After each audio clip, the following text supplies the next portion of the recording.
Can we move 10 up to the beginning, please? Okay, thank you. Thanks, Steve. All right, are we set? Okay, let's bring Improvement Services Committee to order. Let it be recorded that Nenning, Worry, Nicholson, and Vanderleest are present. I need approval of minutes. Move to approve. Motion by Nenning, second by Vanderleest. Under discussion, here none, all in favor? Aye. Nays, motion carried. Approval of agenda. So moved. Second. Is this where we move 10 then? Yes, this would be Okay. do 10 first. I would like to ask the committee to move number 10 right after number 2, approval of the agenda. So moved. Okay, motion by Worry, second by Vanderleest, under discussion. Hear none, all in favor? Aye. Nays, motion carried. 10, consideration with possible action on request by Department of Public Works to discuss master license agreement between the City of Green Bay and Wisconsin Technology Networking LLC contingent upon placing on file with the city applicable insurance, obtain all necessary city approvals, and authorize the mayor and the city clerk to execute the agreement and to authorize the director of public works to execute the supplement license for each site. Steve, you want to take that, or Certainly. Joe? We'll take this one Okay. to start. Included in your packet, we have provided you a copy of a map that has been provided to us by the, by Wisconsin Technology Networking LLC. This shows the location of where the poles are anticipated to go around the city. Second page of the document we provided to you is a typical of a standalone antenna tower. So that's not necessarily the tower that will be located at each location, but it is typical of some of the towers they are proposing to install. Wisconsin Technology Networking LLC is a regulated utility that will be providing data handling services similar to a cell company. They are not a cell service provider. What differs is these folks provide the infrastructure and then they sell their capacity to a Sprint or a Verizon or a second source, the actual cell company. So they own the infrastructure instead of leasing from other providers. Their system will operate by mini macro installations communicating with the transport poles, and these transport poles are hardwired to existing fiber optic networks. They are proposing to install their equipment within the right-of-way, and that's the locations we provided on the map. The initial network will include approximately 26 locations. These poles, the mini macro poles are 75 feet tall, and the transport poles are 120 feet tall. Several of the proposed sites include extending city-owned poles. They are proposing a master license agreement for the general use of right-of-way. A supplemental license will be issued for each individual site. So the master agreement is kind of our permission with them, or it sets out the terms and conditions under which they have the ability to occupy the right-of-way. Then for each individual pole location, there's a supplemental license that will cover that individual pole. The master license agreement is currently in the negotiation phase between the city and the WTN. This will include items such as the terms of the license, any licensing fees, the approval and permitting process, insurance requirements, and any maintenance requirements. I do want to make sure we call out that WTN has been very cooperative and responsive to city requests.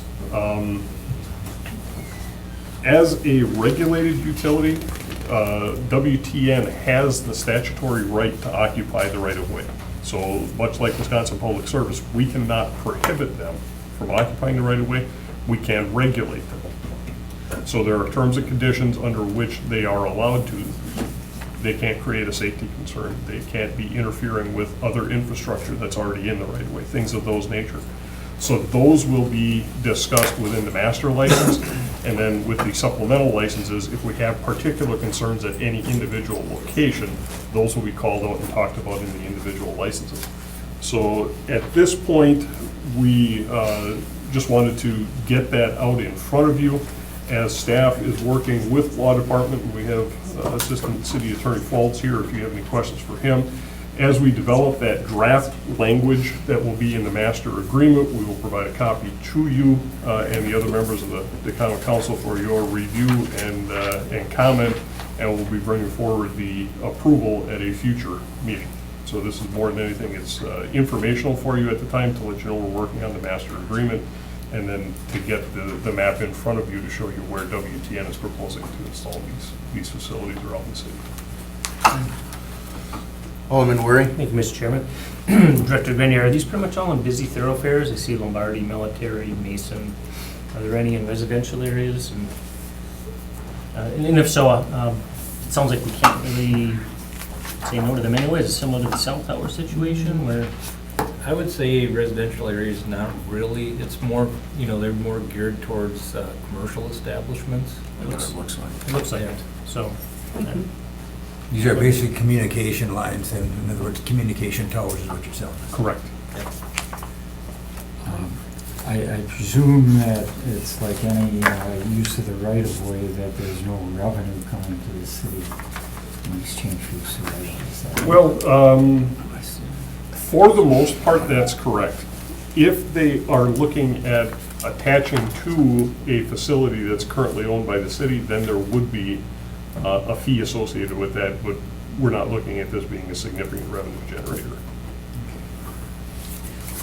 Yeah, I see a number of them in my district, and, I guess I'd like to look at the specific locations a little more when they come up, because they may not be right in the middle of a residential area, but they're very close to residential areas. So what are you asking from us today? At this point, It's this is informational for you. Again, we have, Assistant City Attorney Falls has been working with Assistant Director Burnett on this, on developing some draft language for this master agreement.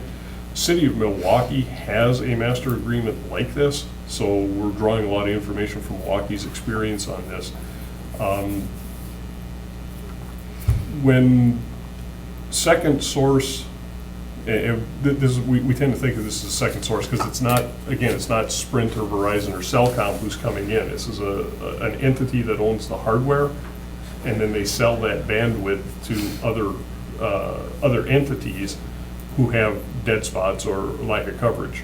So if, let's say, T-Mobile doesn't have 4G coverage within certain parts of the city, they could sell that bandwidth to T-Mobile to flush in their network. That's one of the things that makes them different from the cell service providers.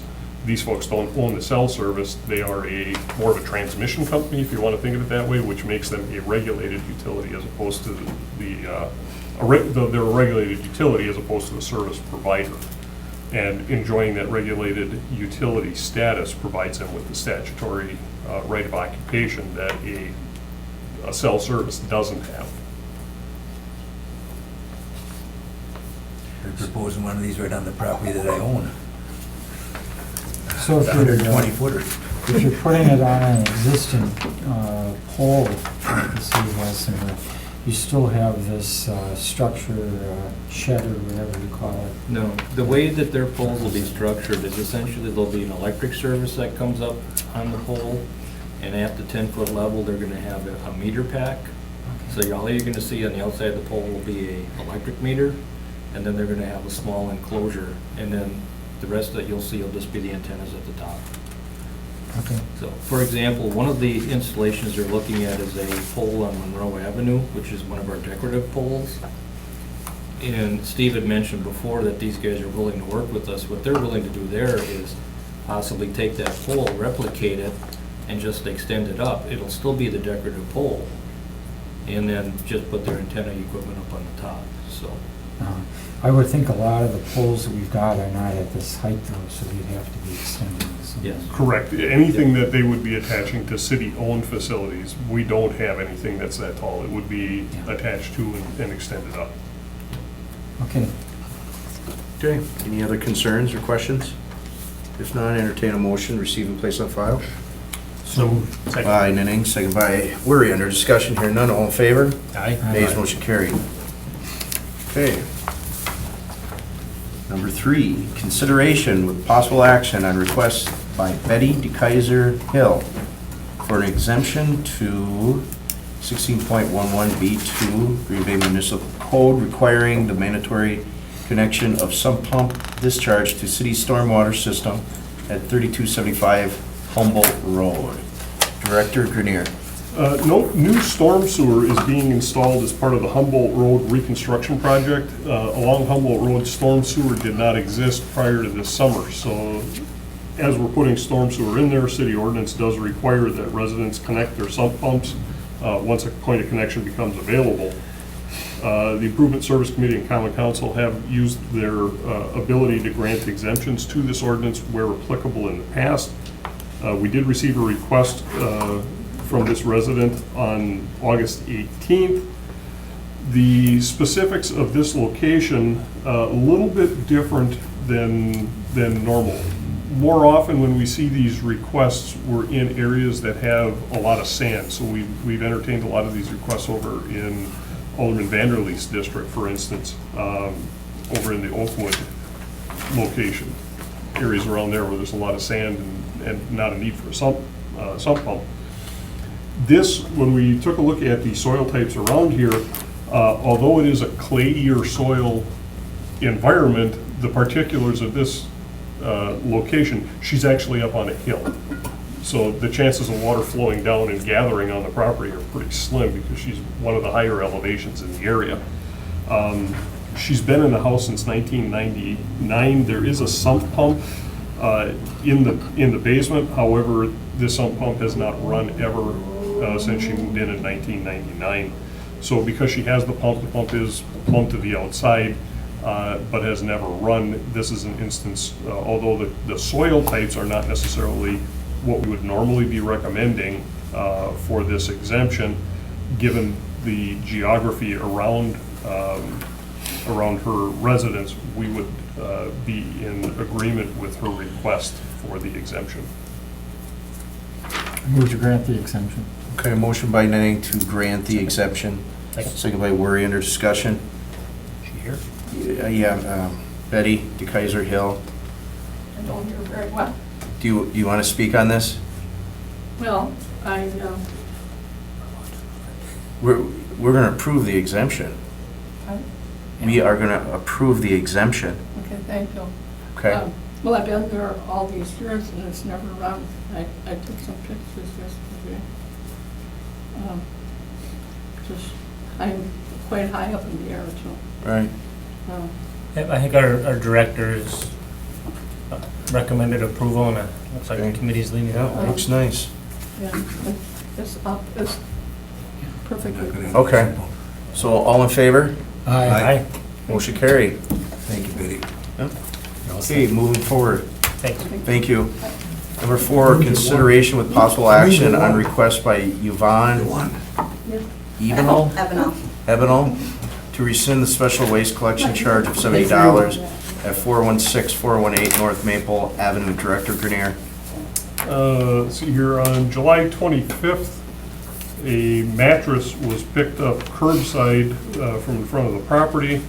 We received a letter from the property owner on August 22nd indicating that the mattress was leaning against a tree that borders the property and the 4-unit next door.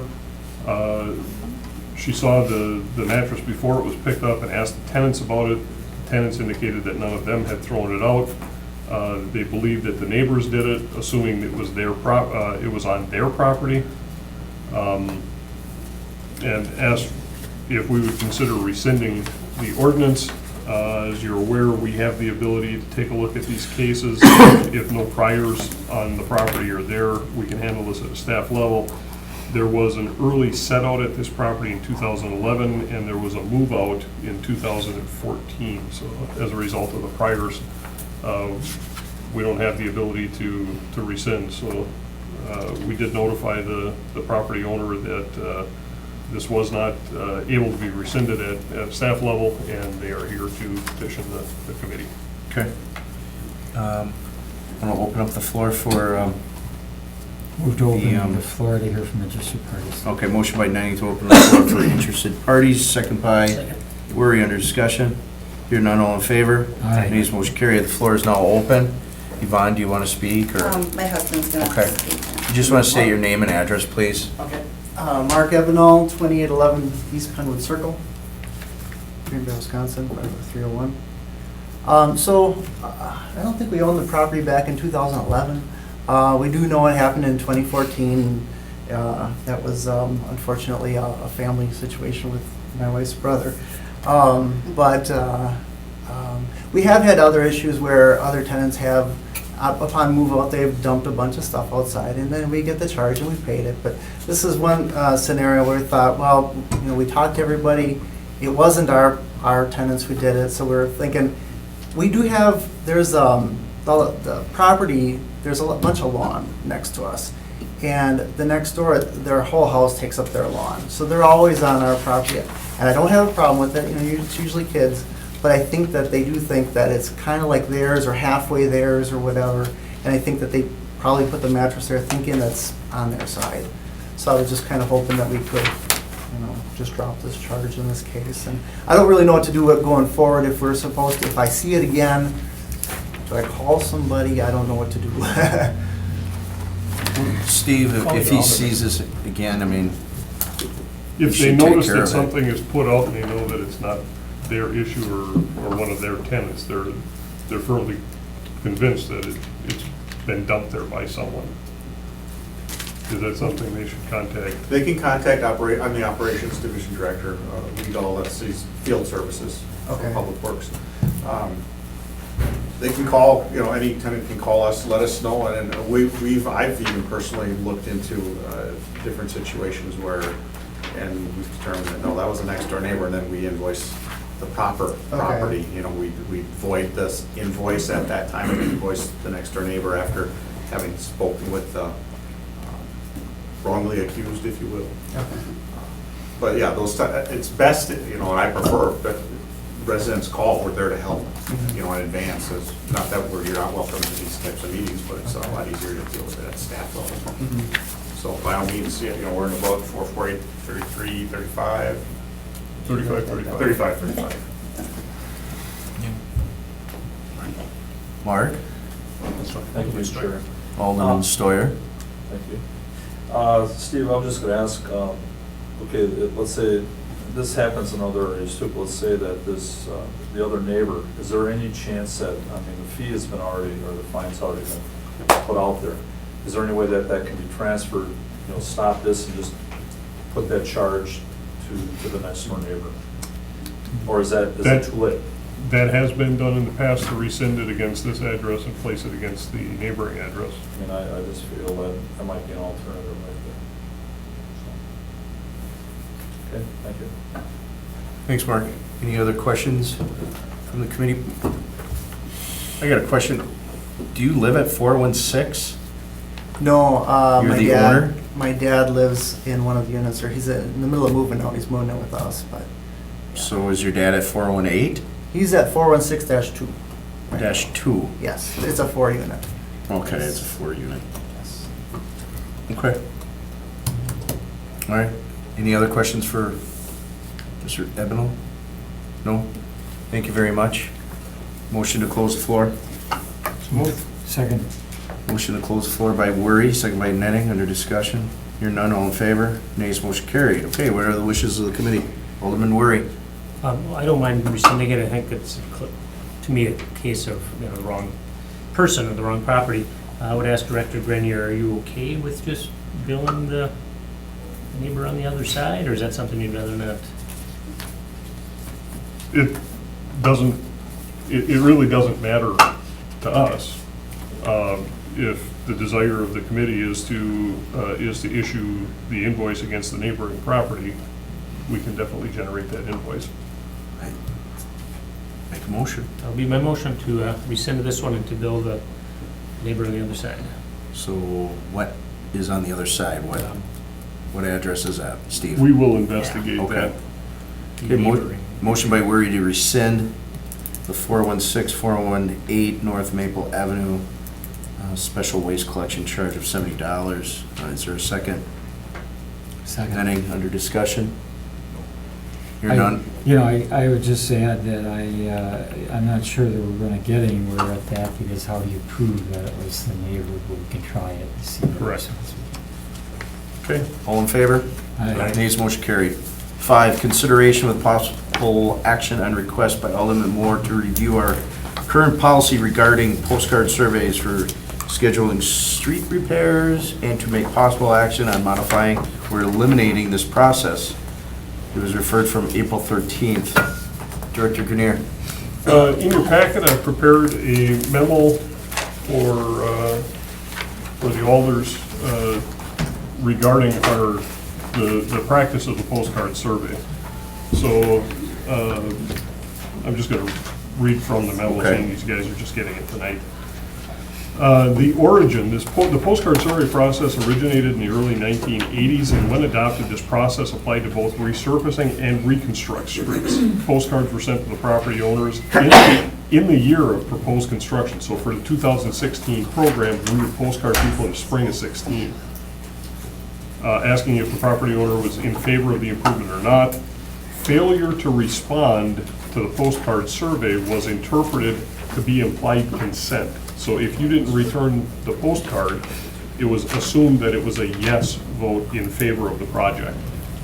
The timing of this began to infringe upon, or this approach caused considerable difficulty in developing and delivering a street improvement program. As the committee and council could remove a candidate street from the program depending on the survey results, the full program could not be identified until after the survey results were tallied. This in turn impacted the timing of requesting bond funds to complete the projects, and the timing also began to really infringe on the construction season itself. During the 1990s, several modifications to the program were introduced. Reconstruction projects were no longer part of the postcard survey process, only resurfacing projects were. Rather than in the year of the proposed improvement, resurfacing projects were now proposed 3 years in advance. This allowed staff to create programs in a forward-looking environment and also allowed residents to save up for potential future assessments.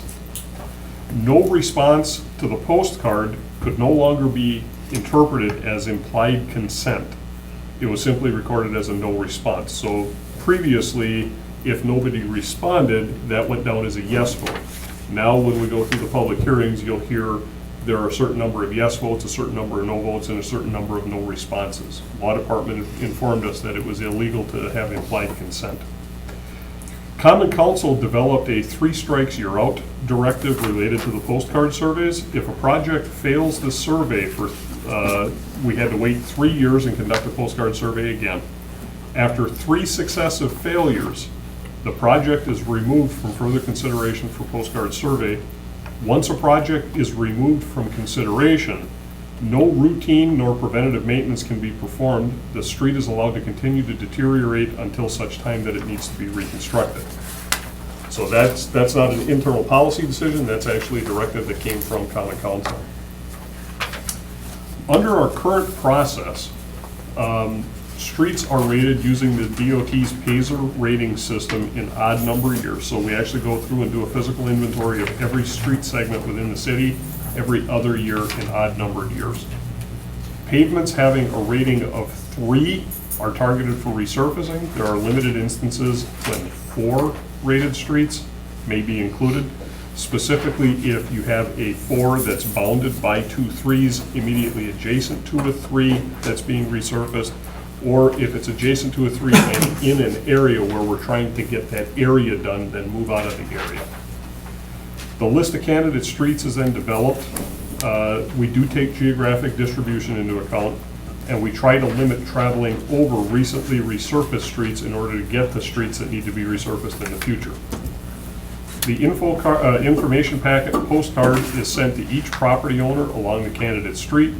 Postcards are indicated that they must be returned by the date indicated. There are options of in favor of and opposed to, and it's a 1 property, 1 vote system. The results are compiled and a program year street list is developed by staff. Generally speaking, if there's an overwhelming no vote in the survey, we don't even bring it forward. There are limited instances where we get repetitive no votes, and staff feels it's in the best interest of the city to advance that project anyway. We may bring a couple of those forward, but it's pretty rare. And if we do, we're very, very upfront on, okay, this one had 90% no votes, but the pavement's in bad shape and it's all multifamilies, so you're never gonna get a yes vote, okay? The program list is brought forward typically 3 years prior to the improvement. In the year of the improvement, a public hearing is held as a condition of levying special assessments. It is common for a street or two to be dropped from the program during any given year as a result of opposition that's voiced at the public hearing. And as you folks have seen with the public hearings, most often the opposition is not to the need for the project, but rather to paying the paying of special assessments. So what we looked at under the current process is, as we see it, we've got 3 options on the table right now. These options are the do nothing or status quo. Obviously, we could leave the program exist as it has for over 30 years, and a postcard survey for asphalt resurfacing projects would continue as it has in the past.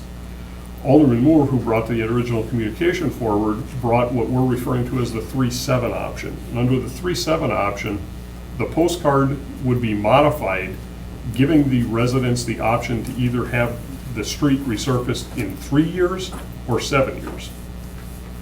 That eliminates repetitive postcard surveys. So you can say, yeah, I want it done in 3 years from now, or I want it done 7 years from now, and there's not a no vote option.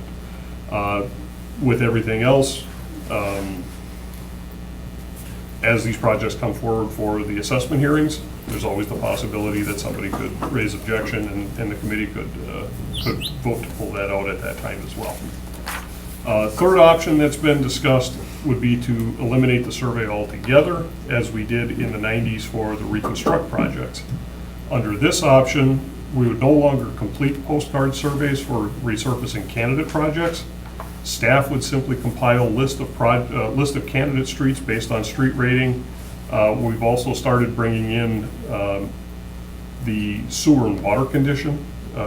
As our GIS system has become more robust and has more information in it, we're now able to overlay the condition of our sanitary sewer, storm sewer, water mains, along with the pavement ratings to get a more comprehensive look at what that, what the infrastructure, total infrastructure need within an area is.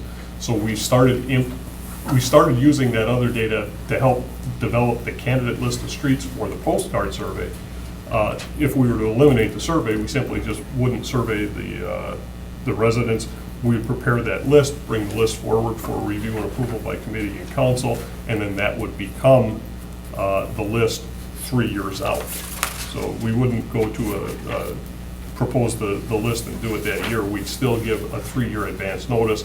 Once the program's been developed, we'd send mailers out to those residents who are impacted by it and say, the Common Council has adopted this as the program in 2019, and your street will be resurfaced at that time, and send that out to folks. So there would still be an advance notice component to it.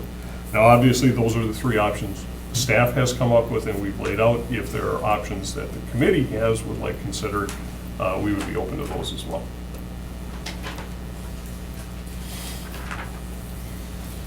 What seems to be the trend for the, let's just say, how you feel about it?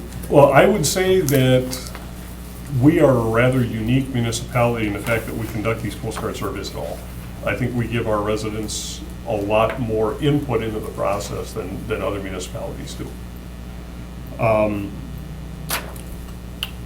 For us, everybody in the engineering staff, this is the way it's always been done. So for us to continue to do it this way is really not a change in the way we handle business. It's what we're used to, and it's simply the way we do things here. So if the decision of the committee was to continue under status quo, we're perfectly fine with that. Modifying the process, we're not against that either. To be very honest about it, if we didn't have to conduct the postcard survey and it was simply put in staff's hands to develop a candidate list of streets, I think that would lessen a lot of workload that goes into these postcard surveys as far as generating the postcards and sending the mailings out and then getting the responses back and tabulating them. It would make a cleaner program for us. But again, we're open to whatever the committee decides. Well, just for example, they redid Lang Lane and they did Rockdale and some streets right in my area there. Yep. And some of those streets, I don't think they were touched in over 20 years. Oh, definitely. I've got streets in the program that were last resurfaced in the 70s. And some of it's because we continue to get failing survey results. How many streets are in the 3 strikes in your road list? Offhand, I don't know. I'd actually have to go back. Right now, we don't have the 3 strikes and you're out in any kind of an electronic database. There's still a lot of, because of how labor intensive the process is, we're still keeping a lot of hand records on these. Yeah, you know, I think one of the things about the postcard surveys that you realize after you've seen that stuff at committee here is that you're never going to satisfy all the people all the time. And, you know, there are always going to be some people who say no for whatever reason. And I think Alderman Moore, when he brought this in, had concerns about, you know, especially where there are a lot of absentee landlords on streets that continually say no because they don't want to pay it. And there are other residents that live there that would like to see the street improved. So, you know, it's one of those kind of situations. And, you know, the truth of it is that if a street needs to be repaired, we ought to repair it, you know, period. And that ought to be our policy. I do think there needs to be, you know, plenty of time for public input. You know, and maybe rather than postcard surveys, we notify people that, you know, your street is proposed for resurfacing 3 years from now, and it will be discussed by the Improvement Services Committee on such and such date, and, you know, see who appears. You know, when we have the public hearings on special assessments, you know, it's kind of late in the process. Mhm. You know, we're there. You know, we've got plans for the street. We put a lot of time in on the engineering of the street, and so it becomes strictly a thing whether you're going to pay for it or not. And you know, I do think if people know that their street is being considered 3 years in advance, they can prepare for that. I don't know about 7 years, so that's really stretching it out quite a ways. That's my opinion on it. I would be interested, though, in seeing how many streets have reached that dead end mark. We're not maintaining them, and you know what streets they are. I'd be curious if there's some in my district or not, and I'd also be interested, you know, with our system on what the ratings are of streets in the city in general. I presume that's something you could probably print out, right? A map or something of the ratings of the streets? We can, Or is it something we should come in and look at on the computer? well, the only reason I'm being hesitant is I've got 415 centerline miles of local streets across 45 square miles. Okay. To try to print something out that would be legible, I need a map that's, you know, the size of a wall. Yeah. It'd be kind of difficult to print something out. What I was getting at, Maybe by maybe, district? yeah, But maybe just. to try to do them by, Yeah, maybe by district, or just some kind of analysis of the condition of the streets in general in the city. How not- many of them are poor. I'm not sure you're gonna wanna see that. Well, I'll be honest. but it's really part of our responsibility. You know. Maybe you should go and talk to Steve then. Yeah. That would probably be more reasonable. Yeah, that may be a good idea, you know, just so we know Yeah. what the condition of the streets are. You know, you Okay. hear nationwide that 30% of the streets in the city in the country are below, are in poor condition. And it'd be interesting to know what that is for Green Bay. All right. Mark? Thank you, Chair. Steve, I was just going to ask a couple things. With this postcard survey, is it simply a majority of the owners along that street? If 51% say they don't want the road done? Is it a simple majority, or? No, What is the percentage, or something like that, or is it? generally speaking, we go with a plurality, not a majority, because Oh. the sad fact is, more often than not, more than 50% of the residents don't return a card. Right, okay. So we do tend to line up with a majority of those who respond, Okay, unless there are extenuating circumstances. And there's one street that I can think of right offhand, and that's Spinnaker Lane on the northeast side of the city. It's immediately north of Dan's Elementary School. Heavy bus movement, heavy movement of vehicles with parents picking up their children, either dropping them off or picking them up before and after school. There was a sidewalk study performed there several years back, and sidewalks were ordered in because the kids were walking down the street and it was unsafe, so we got the sidewalks in, and then once we got the sidewalks in, we wanted to resurface the street and get the street repaired as well, and there was no way we were ever going to get a passing vote on that street. We knew that. We brought forward the results of the postcard survey and identified to the committee that this was an overwhelming no vote. However, if we don't catch this street now, it's going to have to go to deterioration and go to reconstruct, and that's not in the best interest of the city. It's not in the best interest of these kids who are going to an elementary school. So the committee did override the wishes of that because it was heavily rental properties and absentee landlords. So that's not without precedent. So that's one that comes to mind immediately. right. But I can see that issue when it's refused 3 times, that, okay, you're out of the loop now. And sadly, that road probably really has to be repaired, so it's gonna take some time for that to flip back so that it is fixed. So that's an important issue. I concur with Alderman Nenning on a map or a database of some sort, even if it's for individual districts, aldermanic districts. Because, I would think that this is a fluid type study. Every year it's different. You're gonna have different ratings for the roads. Do you do that? Do you do that every year? Every other year in odd numbered years. Okay.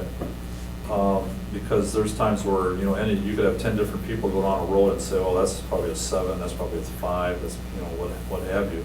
But we're going by the system that you utilize. So I guess I would like to see that. I know a lot of the other alders would like to see something that at least we can make some determinations where we can aim toward. Who pays for the postage card survey? Is that citizens? Who pays for the survey itself, like when you send those out? Staff. Staff. This is Okay. part of our department budget. Okay. All right, that's all I have for now. Thank you. Thank you, Chairman. I just wanted to relay, I have gotten a phone call last week from Mr. Skinkus at 709 Gallagher. He was unable to come tonight to the meeting due to his work. And so we talked a little bit about the condition of his street. His is one of those streets where the neighbors had refused the postcard survey 3 times. So now the street has deteriorated quite a bit. And he just called the mayor's office to express his concerns. I did tell him about the meeting tonight, that we would be considering how we do the surveys. So I just wanted to convey his concerns about the number of times his neighbors rejected the postcard survey and the condition of the road. Okay, thank you. And if there are other people here who want to speak, I'd move to Do you wanna suspend open up the floor? rules. Move to suspend the rules to hear from interested parties. Motion by Nenning, second by Fleury, under discussion. Hearing none, all in favor? Aye. This motion carried, the floor is now open, just raise your hand, and I'll recognize you. You want to state your name and address, please? Steve Seymour, 2544 Heather Road, Green Bay. This is regarding the street thing, yeah? Yeah. Well, I just think it's kind of ridiculous, the engineers and everything know when the streets need to be repaired, and it's kind of ridiculous for one to drive. I know I dealt with that living off of Edgewood for 20-some years, and like Robinson, them streets were terrible, and Edgewood got to the point where you definitely had a hard time driving down without half your car falling apart. And that obvious is all duplexes, so that's why it wasn't being fixed. So I think it's time to get rid of the old and come in with the new one, start saving money with these postcards, and that's kind of a ridiculous thing. When you know a street's gotta be repaired, go in and repair it. You know, the worse the street, obviously higher it is on the list to get fixed first, you know? It's pretty simple logic. I just think it's a waste of time and money and effort to go around with these postcards, in my opinion. Thank you. Anybody else from the audience? If not, I'll entertain a motion to close the floor. So moved. Motion by Worry, second by Netting. Close the floor, under discussion. Hearing none, all in favor? Nays, motion carried. Okay, what are the wishes of the committee? Do any of the council members who are here have comments? Okay, raise your hand. Barb? I would agree that I think that the postcard survey is outdated and it should go away. What I heard walking around, knocking on doors, is infrastructure, fix the roads. The roads are bad in Green Bay. So I don't think it should be up to a vote. I think it should be up to our engineers to decide what roads need to be fixed and then go about making a schedule to fix them. So I would be supportive of the idea of not having a postcard survey. Thank you. Okay, what are the wishes of the committee? Alderman Vanderleest. My thoughts are that, I think it's, if they know they're gonna relation the road within a 3-year period, that should be, you know, presented to each homeowner or business, so that they know the time frame. If they didn't, do you generally know the 3-year window? Like I said, under our current process, once we've developed the list of streets that are, if we'd be proposing a list of streets for 2019, we'd bring that forward in 2016 and get concurrence from this committee and the council, that's the program for 19. The way the current process is, we'd identify that list of streets, but nothing is communicated back to the residents until such time that we have the assessment hearing in 2019.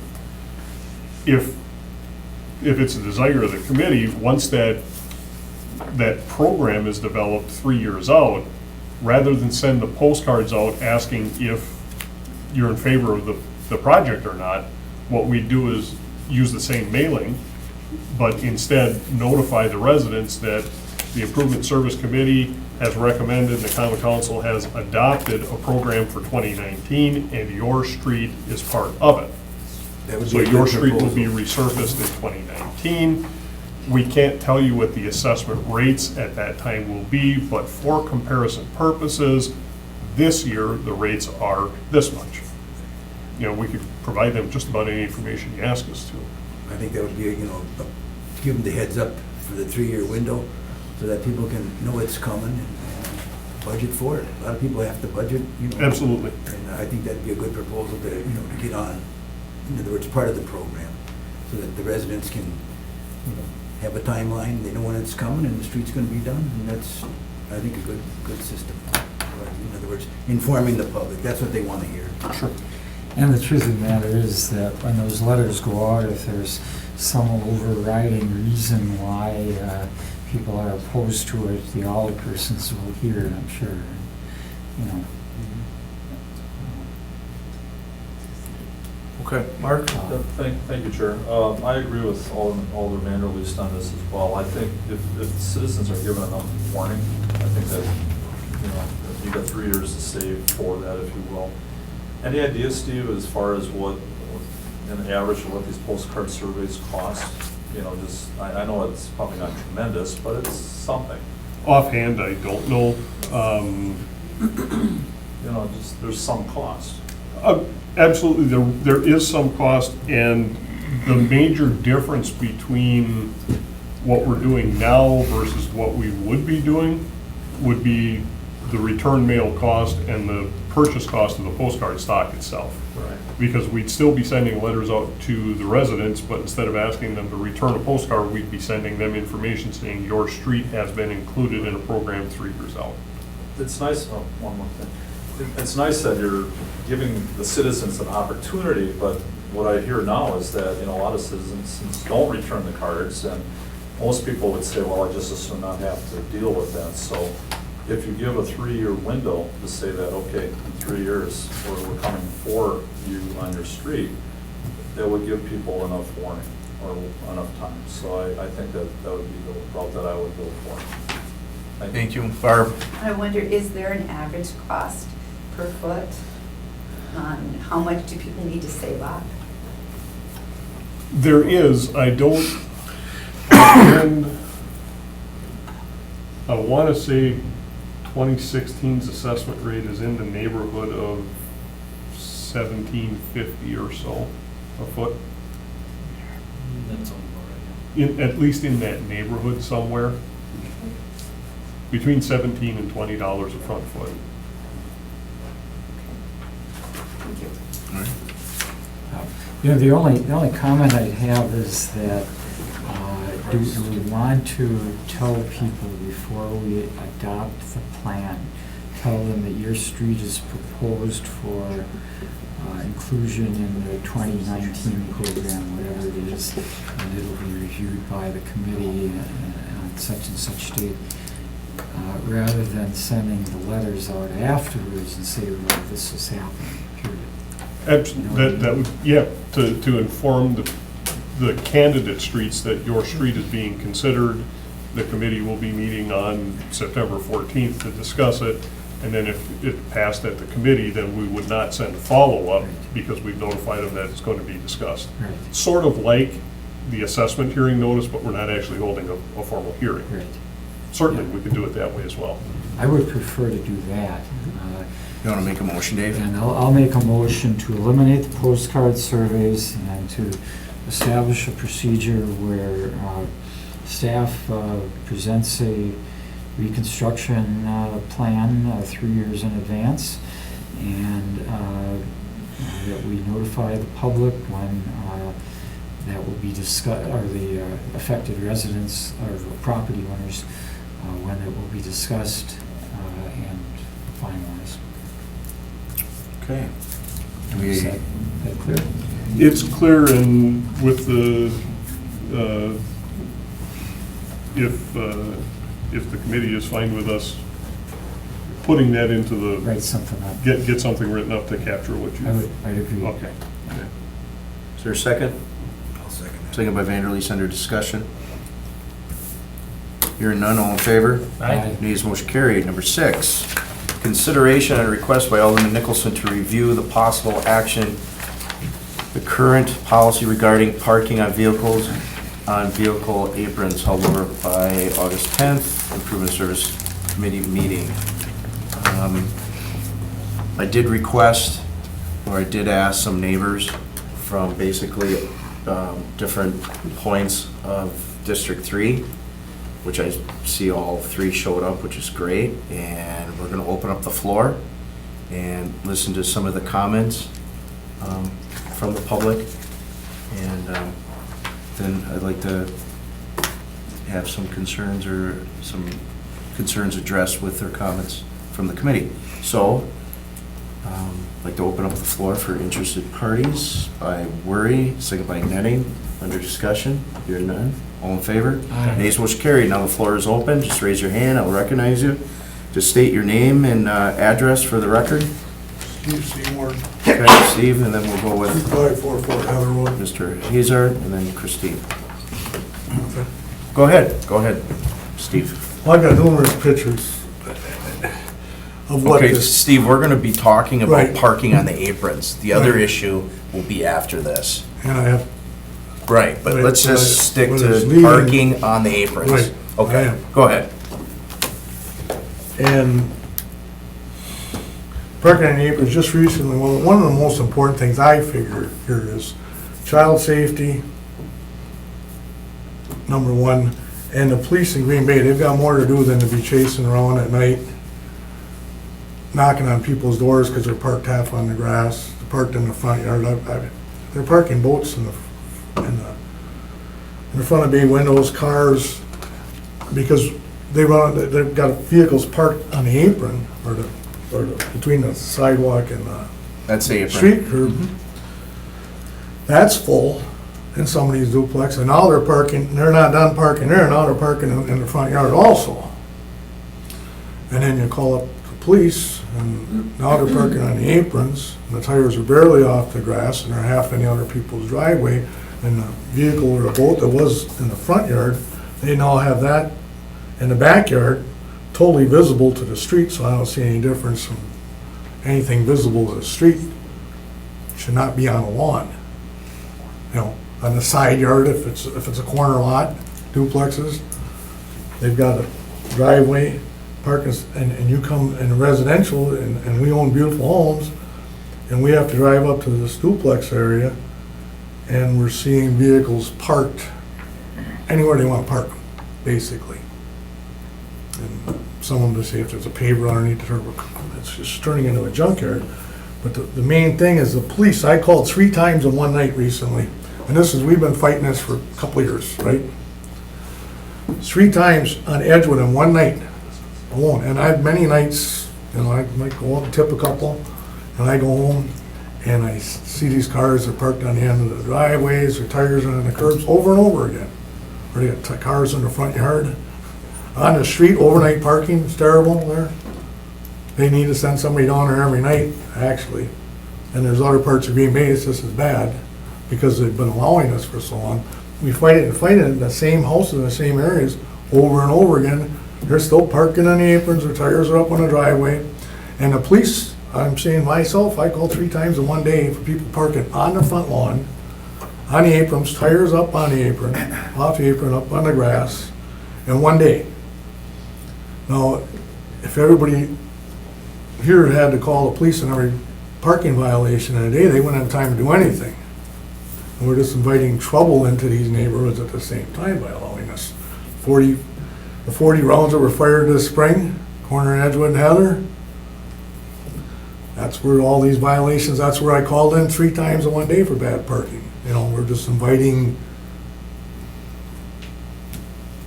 multi-people living in one families. I know, for instance, that area is watched heavily for drug trafficking. And they've been people busted in that area. I know that.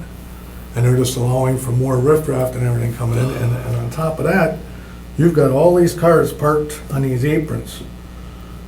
And a lot of kids running around these areas with these duplexes.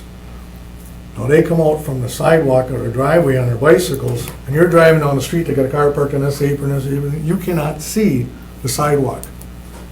You can't see a kid running from the front yard and go jarred across the street because these cars are so close to the road. How are you gonna, you know, where are you gonna find time to stop where you can see these kids running out? You know? And this is, I mean, that's heavily traffic area for younger kids in that, in these duplex areas. And that's one of the concerns I have. The major concern is it leads from one junkyard to another. Now they're storing garbage cans in the front of the garages that aren't being put in. I've called multiple times on the same addresses. One address in particular, I must have called you 20 times on it. 1 block off of Mason Street. Yeah, about 20, I would say. On Heather. And the garbage can sat out front of the garage all summer. Never got taken in. And there's, That'll be the next right, subject. but I'm just saying, but just one stick thing with aprons, leads to parking on another. aprons. The more people we got in these places, the less room they have in the garages. The parking situation, the parking on the apron is leading to bigger and worse things. Their garages are so full and driveways are so full. They're parking on the aprons. They got too many people living in one house. And all the hedges in their front yards are turning into garages. They're storing snow blowers and everything else behind the hedges and lawn furniture and kids' toys. You know, it's just, everything is just getting way out of hand with giving too many rights. It's all rental area, basically, most of it. But then now it's turning into the point where people are seeing this kind of parking going on here, so now it's moving in outside the duplex and rental areas. It's moving into the neighborhoods. You know, garbage cans, parking's getting terrible. Trailers in the front yard, trailers on the grass. You know, it's just getting insane. It's just turning the city into a junkyard.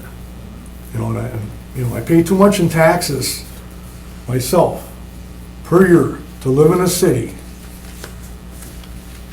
You know, if you wanna junk up your garden, get a piece of land out in the country, out in the woods, and make all the mess you want, or get a farmland, you know, where that's expected. When you live in a city, you want a nice clean street, you want nice streets, you want nice sidewalks, you want nice yards. I don't want us to have to drive down the street and look at a trailer here and a junk pile here and a car parked in the bottom of the driveway. It's just, everything's just leading to more and more junk. And it's getting, and the more stuff that's out there, the more unsafe it is for, you know, I'm saying the younger the children that are running around and stuff. And especially parking on this apron, it's just, it's ridiculous. They're parked up on the grass half the time. You can't hardly fit in these duplexes. You're gonna put 2 cars on the apron side by side and tell me the front tires aren't gonna be on the grass. That's not gonna happen. There's not enough room unless they all drive one little mini cars, okay? Which they don't. So, I just think we need to clean the city up a little bit. Myself. Okay. And it's just leading to bigger and worse junkyard mess around here. Can I ask a I'm kind of question? fed up with, we pay way too much taxes to live in a junkyard or a cluttered up neighborhood. And I'm telling you, I got pictures of this 2 blocks either way in my house, and it's just turning into a mess. It's traveling right up into the resident, the homeowners from, you know, a lot of homeowners don't think that, well, if they can do it over here, we're gonna leave this mess over here. It's getting worse. You just drive around that neighborhood someday and see. Steve, You know you wouldn't want it in your You want neighborhood. to take a question from Alderman Inning? Hey, You want to take a question from Alderman Inning? Sure. Okay, How Dave? many properties in your neighborhood would you say do that, park on the terrace? Down Edgewood, there's 3 blocks of it.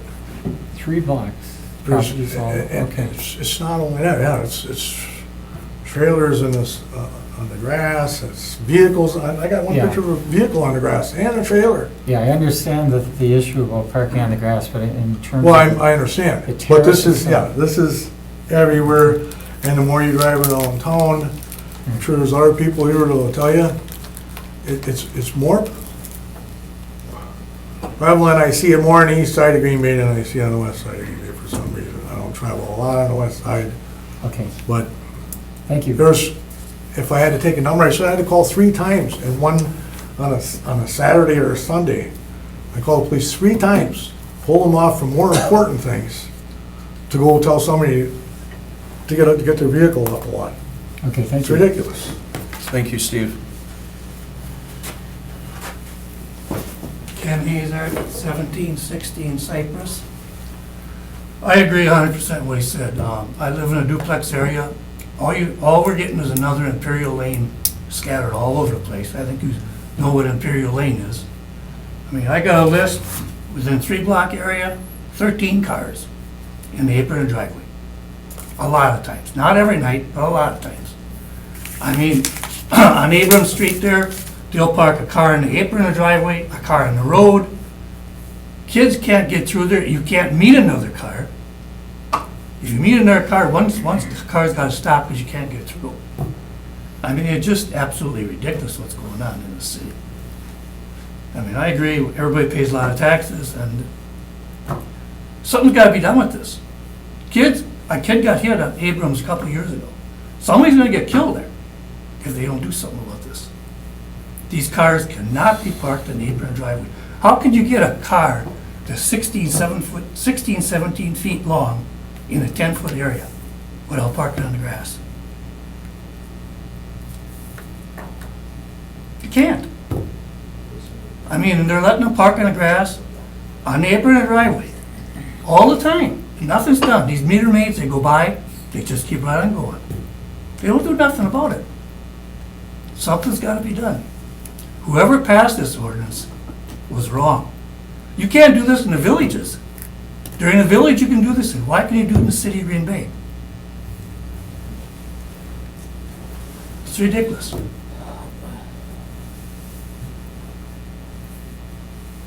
I guess that's it. Any questions for Mr. Hazard? No? I mean, we're gonna end up with Imperial Lane, wherever there's duplexes. Mayor Smith says 30% of the area is duplexes. I mean, you want the whole area, different areas with duplexes like that? You're gonna have to ban the whole thing. Because now, like he says, it is going to other neighborhoods also. It's just inviting multi-families Oh, to yeah. move in. Okay. Well, that's another Two, three thing. families living in Steve. one duplex. You know, Mr. this Hazard is- I mean, if you may think it's Steve funny, but Seymour, Mr. Hazard is, if you want to speak again, I'll Mm. recognize you. But don't interrupt Mr. Hazard, please. That's another thing. The city has an ordinance, we cannot sleep in the basement. Okay, you're letting these cars park in the apron and driveway like that? You got 2 and 3 families living in the house. Couple blocks over, they had a fire. Couple years ago, 13 people living in a 2-bedroom duplex. And this is what they want by doing this. They're asking more people to move in a 2-bedroom duplex and bring more cars. Something's gotta be done with it, Thanks, Ken. okay? Thank you. Anybody else from the audience? State your name and address, please. Christine Delahut. I live at 1048 Mary Jo Way, and my property is right between Van Beek Street and Edgewood. And I will tell you, Sun Terrace, Edgewood Street, Van Beek Street, all the way to Imperial Court is nothing but junk. And these cars that are parked there, I have seen 4 cars parked on an apron of the driveway where the back wheels are on the driveway and the front wheels are on the lawn. Not to mention, this is just the tip of the iceberg, because I'm way qualified to address this. I ended up in civil court for 2 years with a person who lived in the duplex next door to me. Tried to get my retirement fund back from this welfare, twice convicted burglary felon who lived next door to me, and the city never addressed it. I called the police department, I called inspection, I got no help from them. Christine. The only person that helped me was my alderman, Andy Nicholson, and Tom Dwayne. Christine, we're talking about parking on the aprons. Well, cars all over, trailers, you name it, they're all over the place. And it's every day. I have to drive on Edgewood Street to get home, or I have to come in on Van Beek Street. I'm so embarrassed that I don't even want to have anyone come over to my house. It is junk-filled. It is the worst neighborhood that you could ever imagine. I don't think there's anyone sitting here that would want to live there.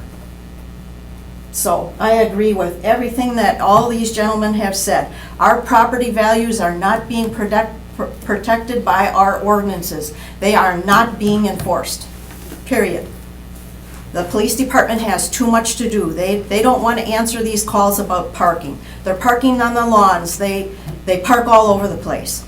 And so if you don't address the small issues, they just grow into bigger ones. And they're huge now. They're huge. You know what I've gone through. I understand. Any questions for Christine Delahut? If not, thank you, Christine. Appreciate it. Okay. Anybody else from the audience? Mark Stoyer. Yes, thank you, Chair. I've driven that area a few times too, and Andy, I'm familiar with some of the issues that we've had with some of this. In my district as well, I get maybe a half dozen that if I just drive around, people are parking on the aprons, and it just doesn't pass the smell test for me. So, however, if they park in the streets, we only have X number of overnight parking that we have that kind of dips into that a little bit. But, there's other issues. It's kind of the tip of the iceberg, I think, in some sense, and I've heard it from the citizens here as well. So it's something that I think I would prefer. I mean, that's actually that's part of the street right away. So that's, anything from the inside edge of the sidewalk to the other inside edge is city property. So I would like that not to be the case. I don't want to see parking on the aprons. So I'll let you guys continue. Thank you, Mark. Okay, anybody else from the audience? Yes, I just Christine. have one more comment. Okay. When these people are parking on the aprons, they're driving on the city property between the sidewalk and the street to leave that driveway, so it's all muddied up. Doesn't look good. With And I think ruts, it's- you're talking and I about think ruts, it's- right? Correct? And I think Right. it's dangerous. Okay. Yeah, it's all mud and ruts from the tires. Okay. Thank you.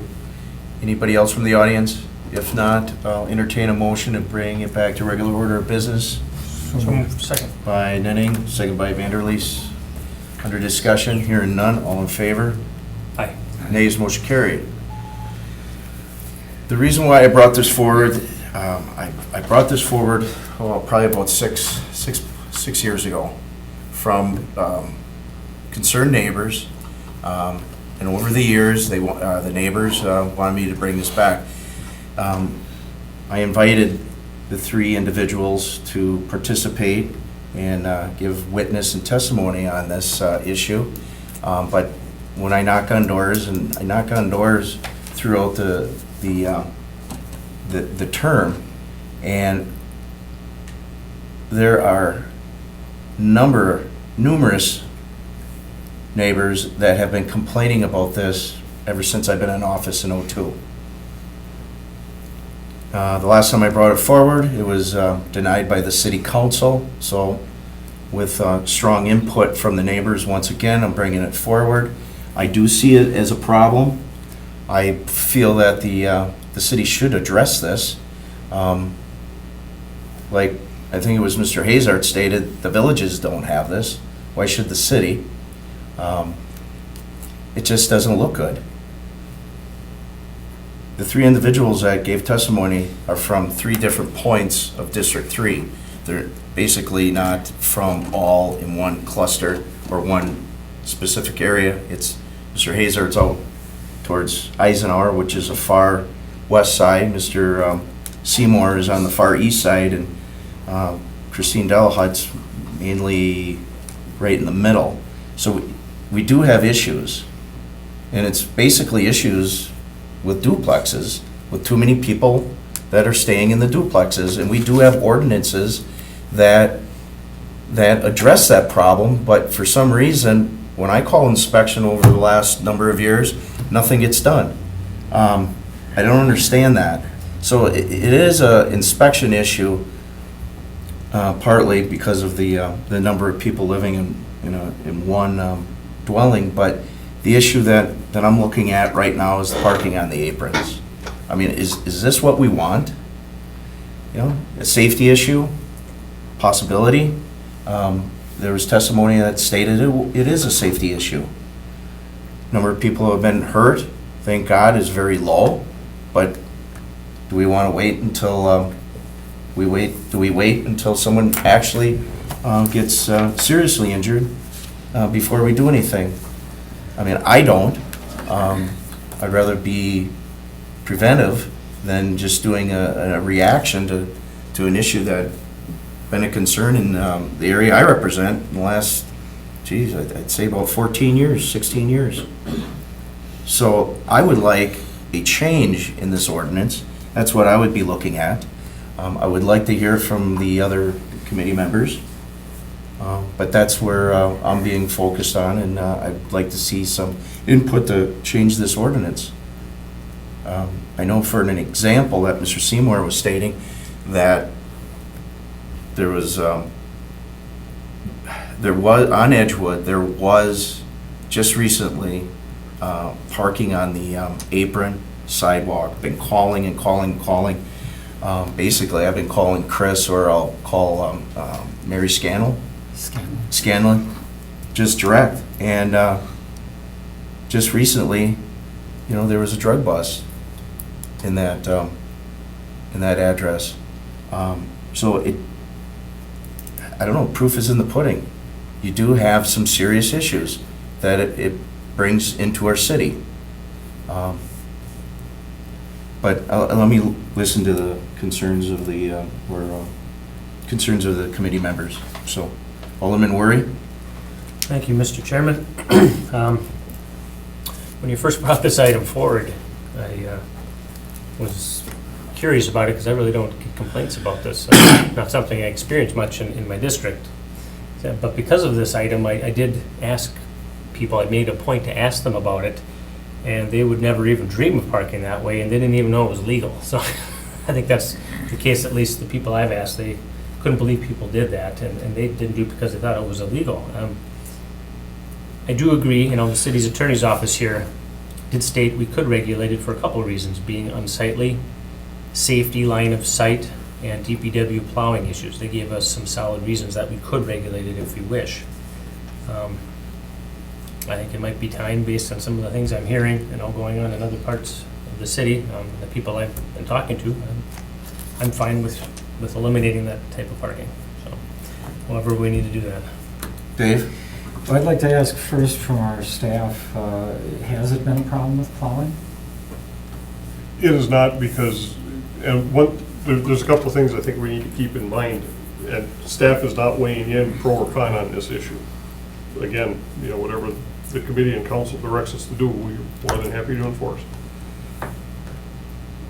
Although that driveway apron exists within the right-of-way, the fact that a house or a business, any property owner has a driveway permit, that permit grants express authority to the property owner to utilize that specific portion of the right-of-way for its intended purposes. By paving it, now it's a paved surface, under zoning ordinance, you can park on it. So that's why the parking has been allowed. Okay, so that addresses Mr. Seymour's comment earlier. From a perspective of plowing, has that been a problem for us? No, because this is kind of a buyer beware type of a scenario. If a resident elects to park in that location, they know that they are incurring a risk by doing so. And if the plow chaff comes off the blade and buries the car in or causes some incidental damage to the vehicle by it being parked there, that's a risk that that property owner is incurring on their own. So no, that has not been a problem for us historically.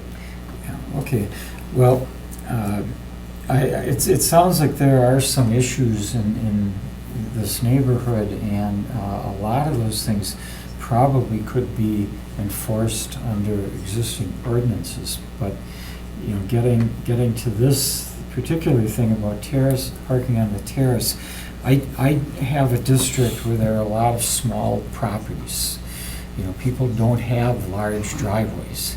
And, not everybody can park on the terrace, because in many cases the terraces aren't wide enough or the driveways aren't wide enough. But I do have constituents, and the ones that I've talked to in my district aren't primarily rental duplexes or any other rental property, but they're primarily owner occupied. There's situations where, a family has been living in a house for a lot of years, and their kids are growing to the point where, one of them or two of them have cars, and there simply isn't enough room in the typical driveway. And, if they park on the terrace and don't block the sidewalk, if their driveways are wide enough, their terraces are wide enough, and they don't block the sidewalk, I'm kind of sympathetic with those particular property owners. I really think that if we change this, it's going to create problems for a lot of folks, and we're going to get more and more requests for people to park on the street overnight. And I would rather not have that. I know we debate that from time to time. It seems to me every 5 years or less, the issue about overnight parking on the street comes up, and I think there are good reasons, on our current policy on overnight parking. But the ones I've seen in my district, and I don't have 3 blocks where everybody's parked on the street, on the terrace or anything like that. There's one here, one there, and it's always because of some circumstance like that, or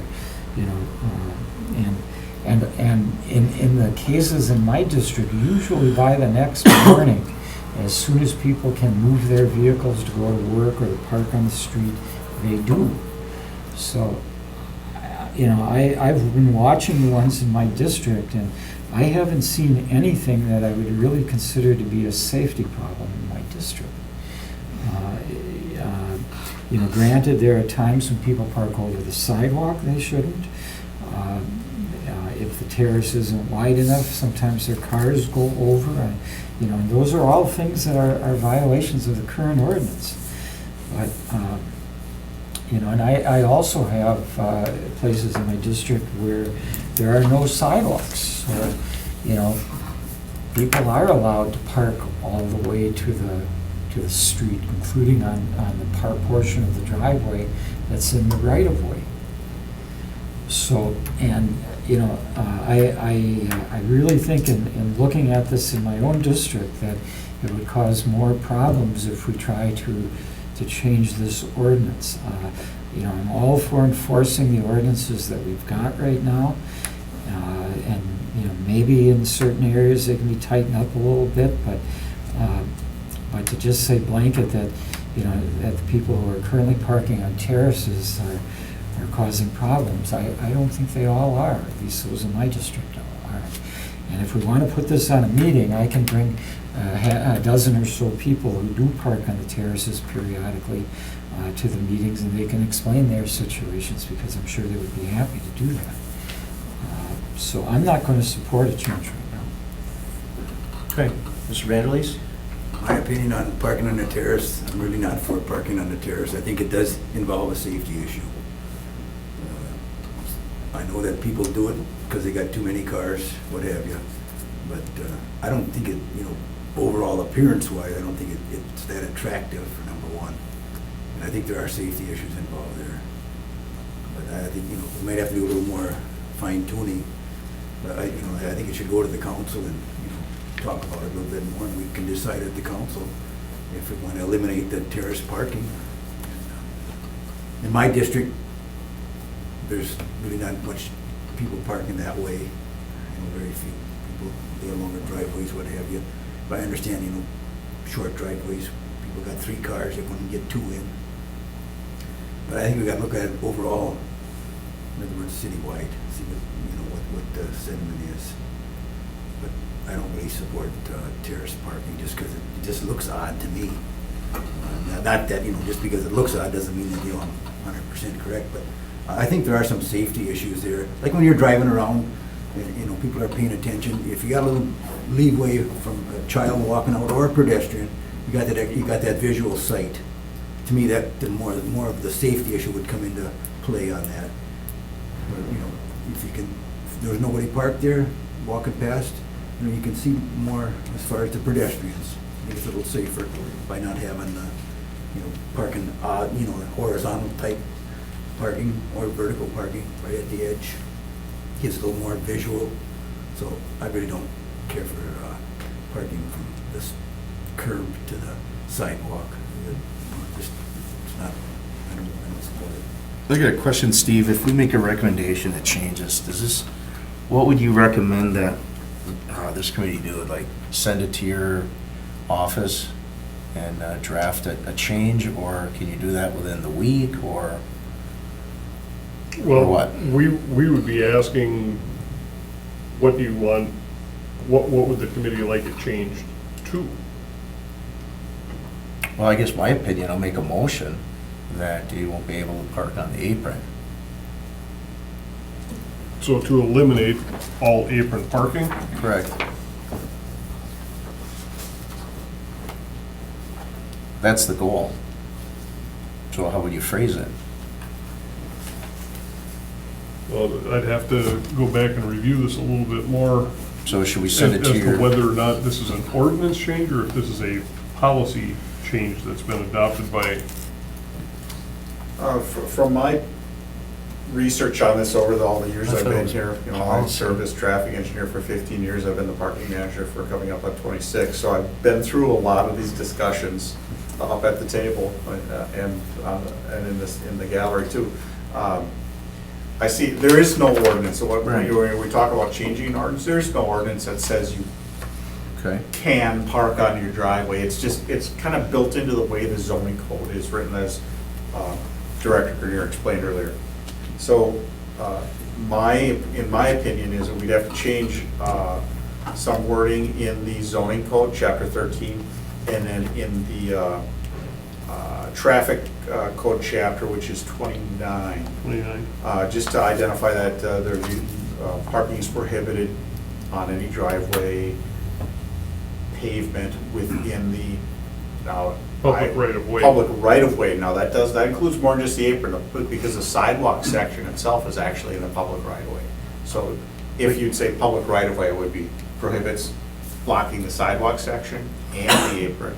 Now, my humble interpretation at this early point of the discussion, that means it doesn't matter if you have sidewalks in front of your house or not, you can't park over that sidewalk section. Every driveway has a sidewalk section through it. Right. Whether you have sidewalks or not. Okay. So you can't block that pretend sidewalk, if you will, if there's no sidewalks in front of your house, or the apron. Right, one of the things that we always have to caution against when drafting ordinance language is any conditions that would be interpreted as being arbitrary or discriminatory, and by that what it means is it has to apply equally across the entire city. Right. So, as Chris has indicated, if you have sidewalks or not, so if you happen to live in a neighborhood that doesn't have sidewalks, from that sidewalk section out to the curb would become illegal, even though there's not pedestrians using a sidewalk. It would apply equally across the entire city.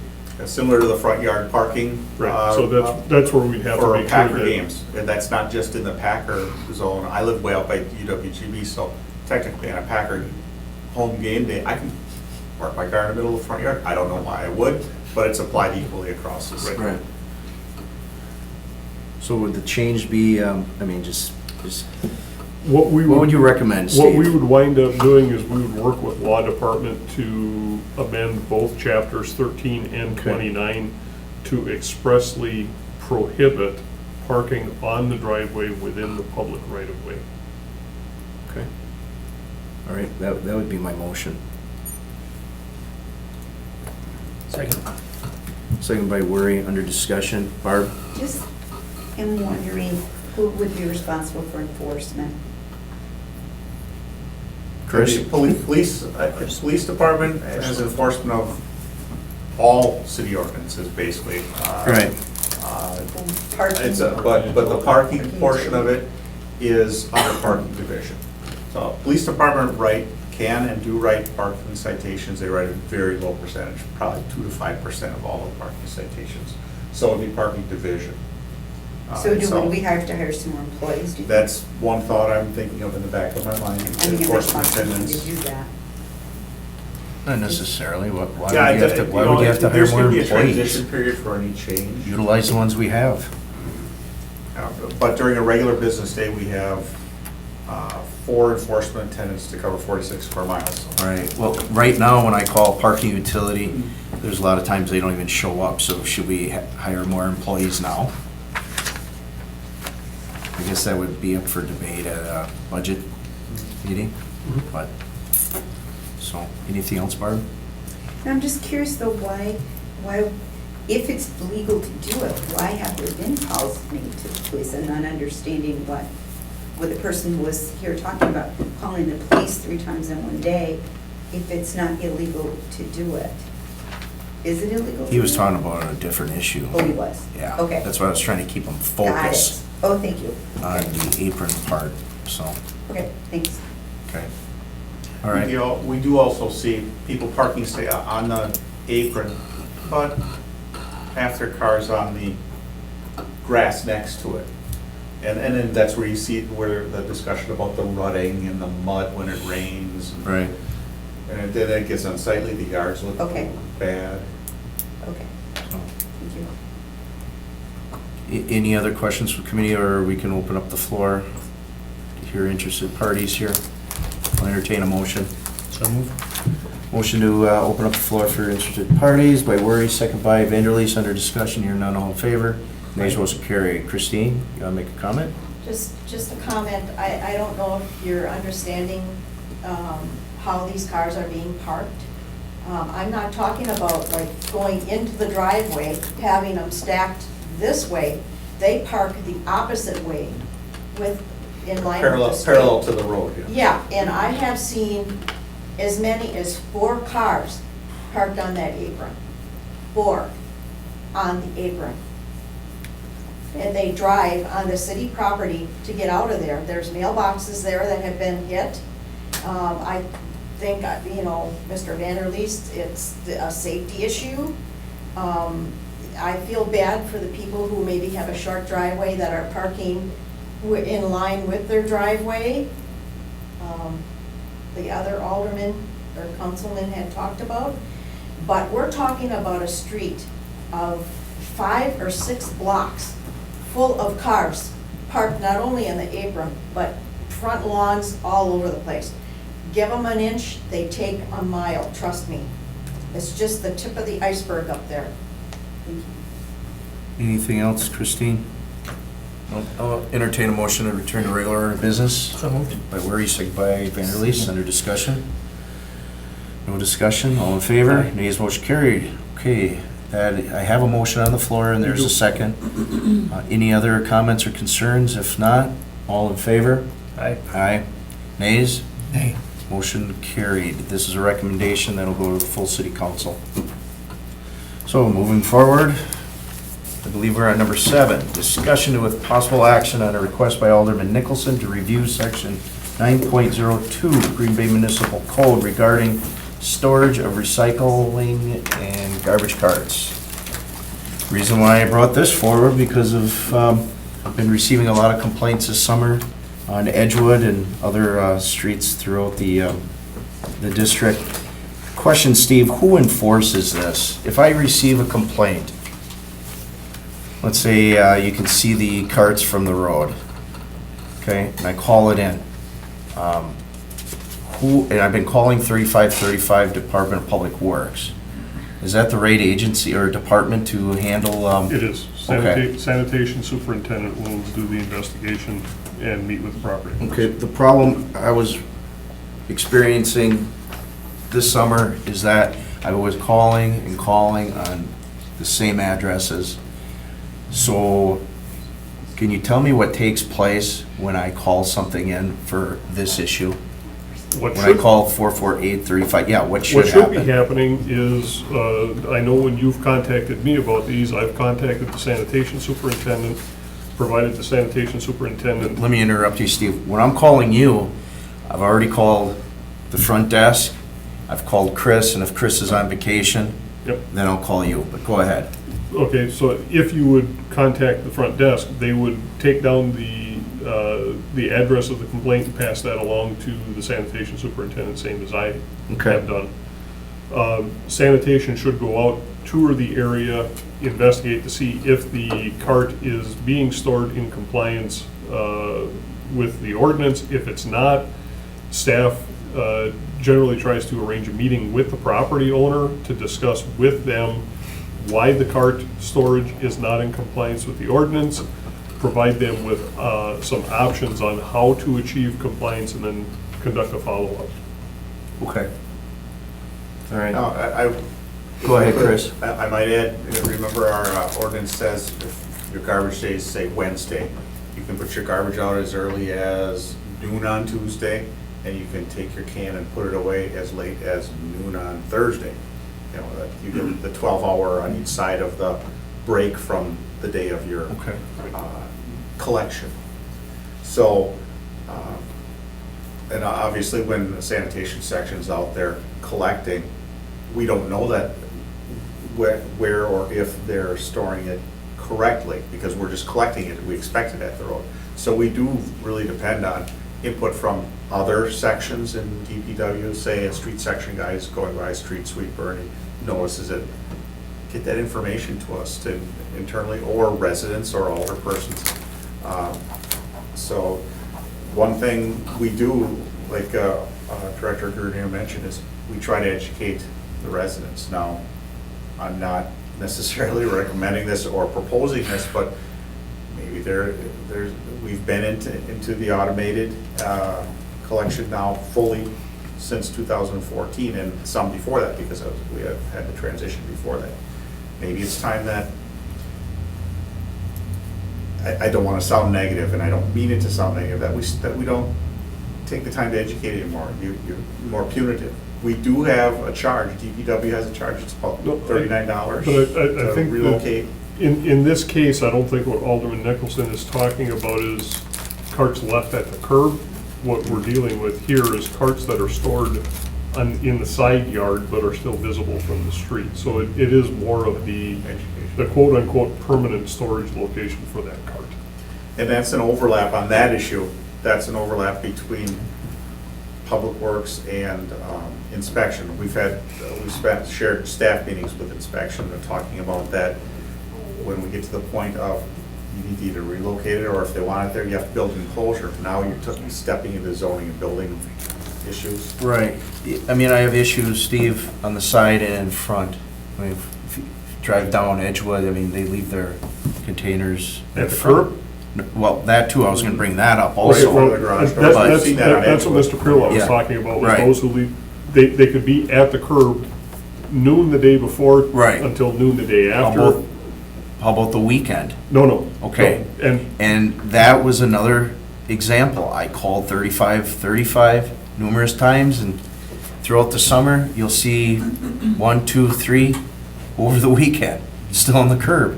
So I'm calling during the week, and I'm like, okay, it's been 24 hours, okay, I'll wait, 48, now I'm in the weekend, and they're still out there. So I guess, how can we shorten that gap?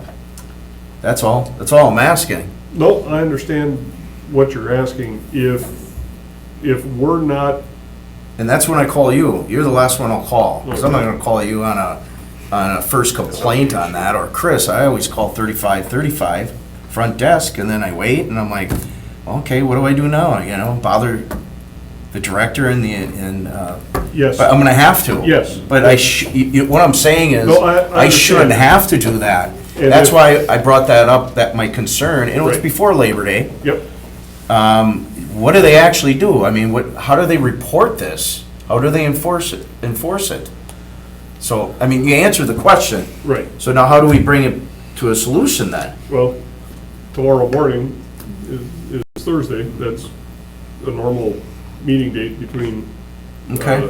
operations and myself. Okay. So we're gonna be talking about this tomorrow as far as closing the loop and making sure that the follow-up's being done, because apparently that hasn't happened in the past. Okay, thank you. You know, that Mr. Seymour was one that called me like 20 times in 2 days on all these containers all over.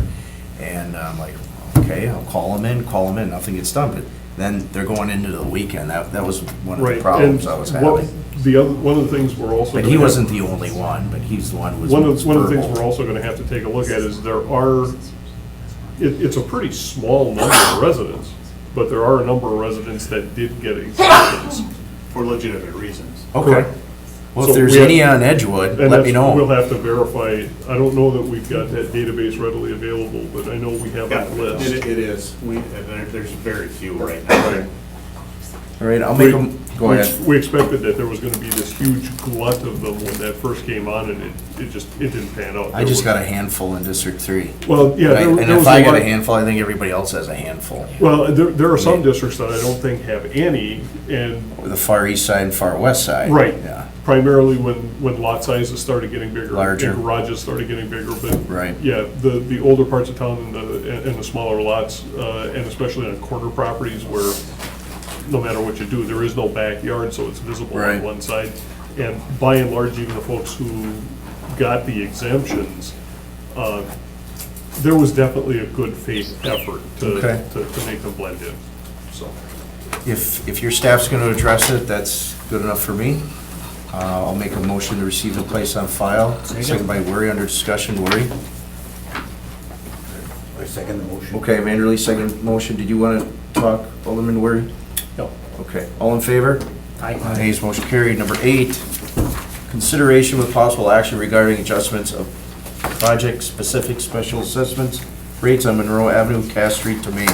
Director Grenier. Okay, with special assessments for pavement, especially if we are receiving some federal aid, we are not allowed to make money. We can't collect more in special assessments than what our costs are. So on projects that have federal aid coming in on them, we are required to calculate a project-specific special assessment rate.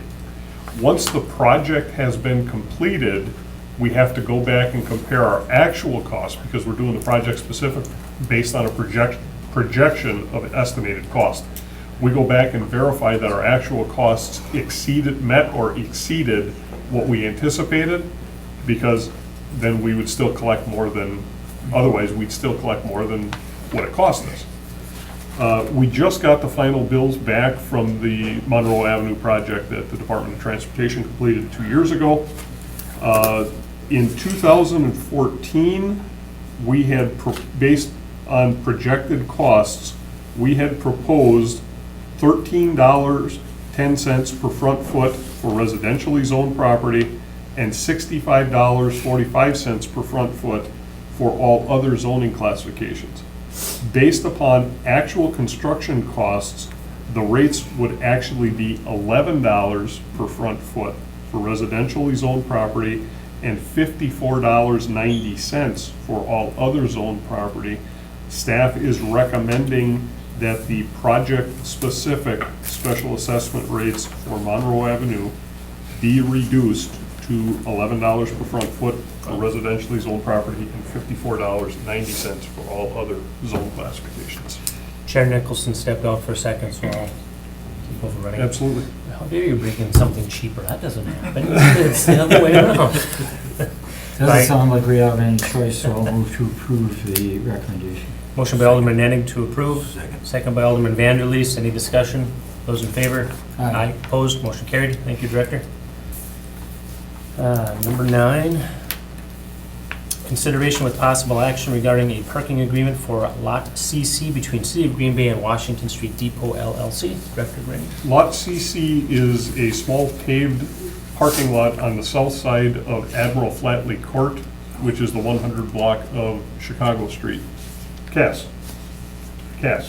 No. Where's Crooks? Crooks. It was a C Street. Yeah. Okay. Off of Washington Street. Previously, this was governed by a parking agreement between Green Bay Broadway Development LLC and the City of Green Bay. However, Green Bay Broadway Development LLC was administratively dissolved December of 2014. The previous parking agreement did not have provisions in it for successors or assigns. So as a result, we have been operating that lot without an agreement since that time. There is now a new LLC that's operating that building. That's the old Chamber of Commerce, which is why it's Lot CC, known as Washington Street Depot LLC. What we are looking to do is to structure an agreement for surface parking consistent with other surface parking in the downtown area. Chris, do you have some specifics relative to the number of stalls and the anticipated cost? Yeah, yes, I do. The lot is actually 30 stalls, but the okay. property line goes right down the middle of the lot. So the eastern half of the lot is owned and part of the parcel of the building, private. So there are 15 stalls on the west side of the lot that are actually in the park right-of-way, in the Flatley Park walkway right-of-way. It is a standard kind of boilerplate agreement with one exception. $44.60 per stall per month right now is the structured rate for 16 and going up to $45.50. The existing, the 2016 rate would be $43.60 per stall per month. And we are anticipating, we're going to be bringing forward a recommendation to change our parking rates for 2017. What we are going to be proposing would be a $44.50 per stall per month rate for 2017. All future rates would be subject to annual rate adjustment and the same standard language that we use in all of our other parking agreements. So what we'd be looking for tonight would be approval to draft that parking agreement and authorize the director to execute the agreement with the new LLC. Make a motion to approve it. Motion to approve by Vanderleest, second by Wordy. Under discussion, hearing none, all in favor? Aye. Nays, motion carried. Number 11, consideration with possible action on request by Department of Public Works to award a sole source contract to, is it Toter? Toter, yes. For garbage and recyclable carts. Since we began ordering garbage and recycling carts, we've used two vendors, Toter and Rary Pacific. We provided you with some photographs showing the difference between the carts. The Rarick Pacific carts have some pins that hold the lids on the cart to hold them in place. And what we found is as the truck is dumping the cart, sometimes the pins fall out and then the lid falls into the hopper of the truck, requiring one of our staff members to go up inside of the truck to retrieve the lid. There, on an inside view of the cart, the toter part is a molded interior, whereas the Rarick Pacific has a metal crossbar inside for the handle, for a manual handle. What we're finding is that material gets hung up on that metal pin, and on the garbage carts, sometimes the garbage bag in there then subsequently rips open. And the Rarick Pacific carts are not, it's a different composition of the plastic. So what we're finding is they're not as flexible as the toter carts. Sometimes with the lack of flexibility, especially in cold weather, harder materials put into the cart, or the squeezing action of the arm that does the dumping, we're having some issues with cracking, unacceptable cracking of the carts. So as we've had several years to evaluate the carts side by side, they're very close. There's only about a $5,000 difference between the two carts. The total dollar expenditure on an annual basis would be about $53,000. Having the opportunity to run these carts side by side and see the comparisons, we think there's a definite benefit to going to the toter cart. It's really not a city purchase because this is a pass-through. After we purchase the carts, we do sell them to the residents, but we think on behalf of our residents for better service, we would be well served to recommend the toter carts. And so what we're looking to do is to get a sole source with toter for supplying of our carts. Okay. Motion, who wants to make the motion? Motion to approve. Good Motion to research. approve by Weary, second by Second. Henning. Your discussion? Well put together. What is Hearing it none, all in cost us favor? per cart? Aye. Motion carried. Offhand, I don't know. Okay, number 12, consideration with possible action regarding request by Department of Public Works to amend 9.15 Green Bay Municipal Code. Director Green. Hopefully, this one becomes very, very quick and easy for us to take a look at. Within your packet, we provided the draft language. In bold is the language we're proposing to add, which states that pursuant to Wisconsin statute section 62.15 sub 1, the city may elect to perform any public construction in part or in whole using their own forces whenever or wherever it's determined that the best interest of the city would be served by doing so. This determination shall be made by the Director of Public Works. Why are we doing this? Okay. Well, for instance, with our traffic signals, okay, we have a traffic signal repair contract going on. Technically, according to state statute, all work involved in that needs to be bid out to the lowest qualified bidder.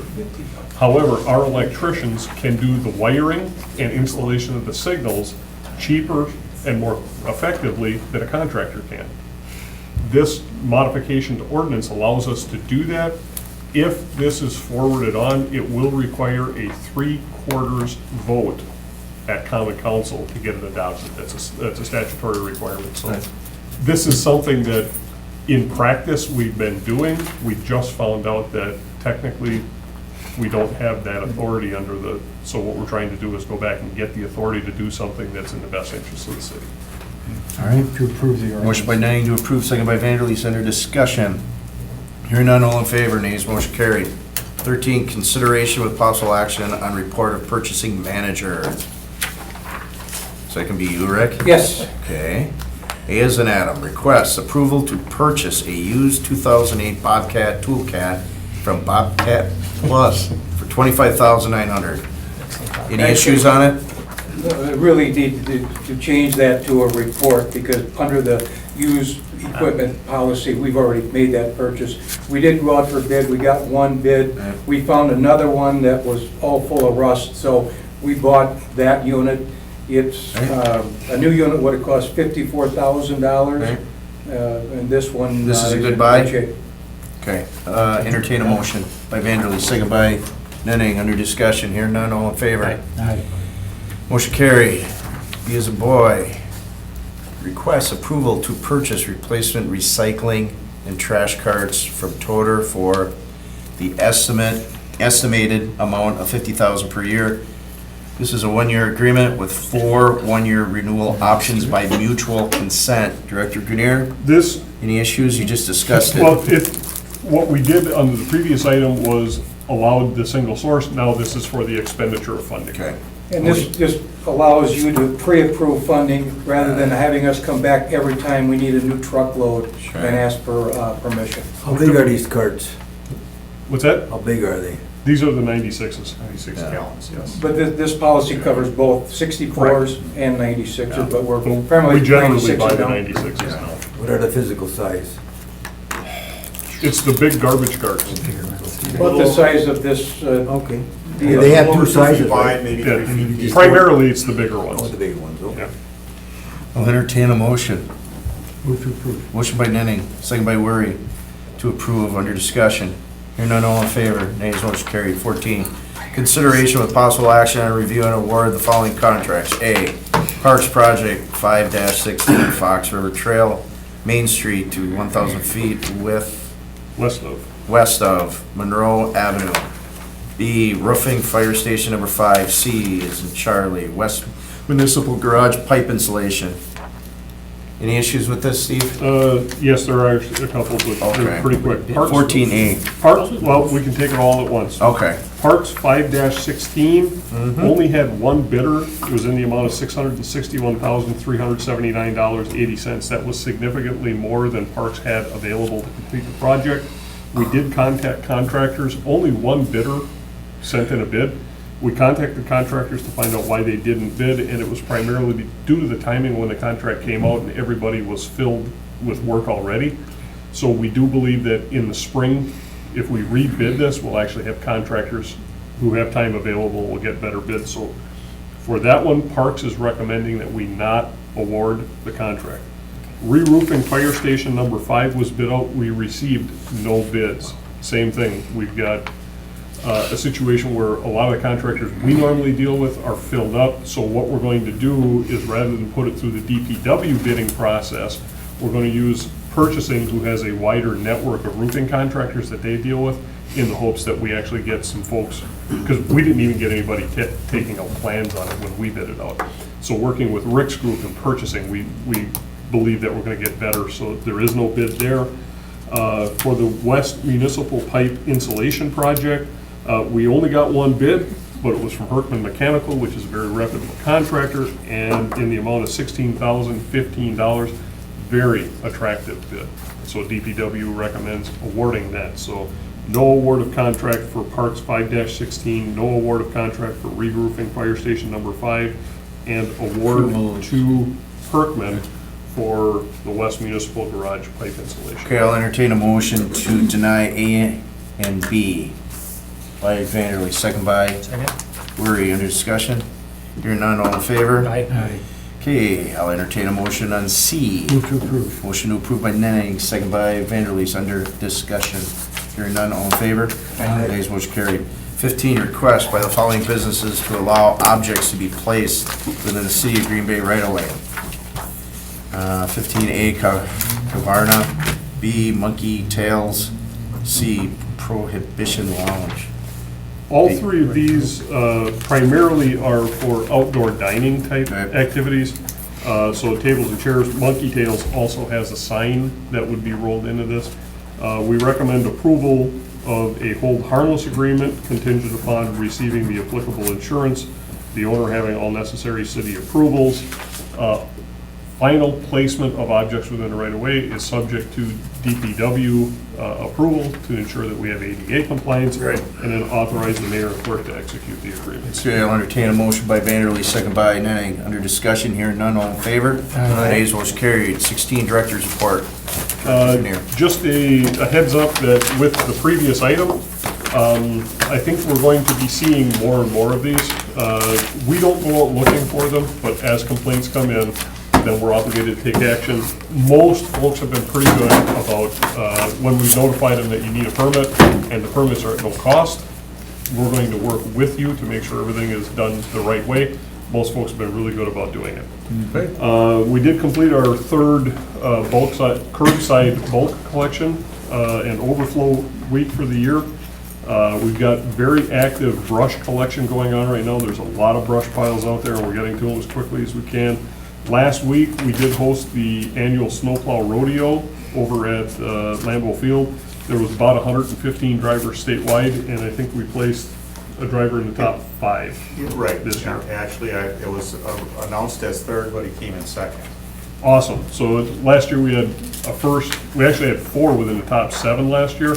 Weren't as lucky this year, but we did have a second place driver, and actually, Last year was the first place driver. yeah, we had one of our drivers on the written test have the highest score. So we're pretty proud of our snow fighting guys. Sewer section has completed, as you may know, we've got the annual grease list, and that's our trouble spots for sanitary. We're through our 3rd quarter rotation on the grease list. We have staff preparing a project list for the infrastructure repair that will be taken care of utilizing that stadium district tax money. So we are very hot about identifying those projects and getting that money spent.